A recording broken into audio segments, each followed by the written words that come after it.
Jérémy Frérot et Laure Manodou, sieste fini. Alors que vient d'officialiser sa rupture avec l'ancienne nageuse olympique, le chanteur coule des jours heureux sous le soleil du Maroc. Sur les réseaux, il affiche avec fierté son énorme tatouage dans le dos. Il est loin le temps où Jérémy Frérot et Laure Manodou vivaient un parfait amour. Après 6 ans de mariage, le couple a décidé de rompre, laissant derrière eux 2 petits garçons, Lou, né en 2017, et Sacha, en 2021. Dans son dernier titre intitulé Adieu, Jérémy Frérot raconte sans filtre la fin de son histoire d'amour avec l'ancienne championne olympique.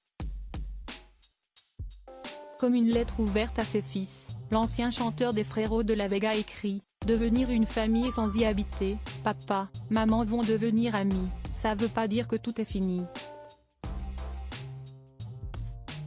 Des mots doux, tendres et réconfortants pour rassurer ses enfants. Si la fin de son mariage a été annoncée il y a seulement quelques jours, Jérémy Frérot semble déjà avoir tiré un trait dessus. L'interprète du chant des sirènes profite actuellement d'un voyage au Maroc. Il a chanté lors de la soirée de clôture de l'édition 2024 du rallye Aïcha des Gazelles.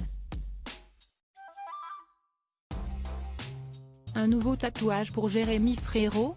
Dimanche 29 avril 2024, dans une publication Instagram, Jérémy Frérot a partagé une série de photos de lui au bord d'une piscine, ainsi que des vidéos, dont une prise dans l'avion.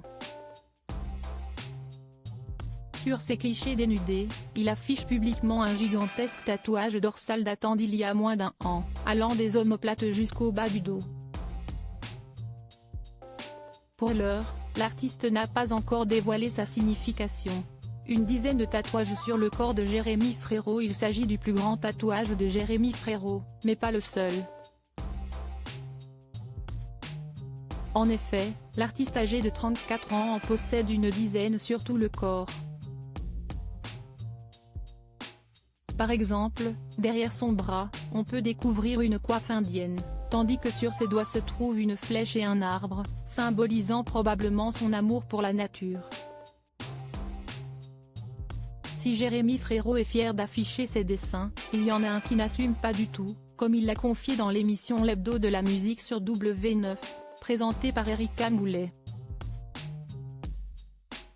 Il s'agit d'un sablier à l'intérieur de son poignet, symbolisant la longue attente de son métier d'artiste.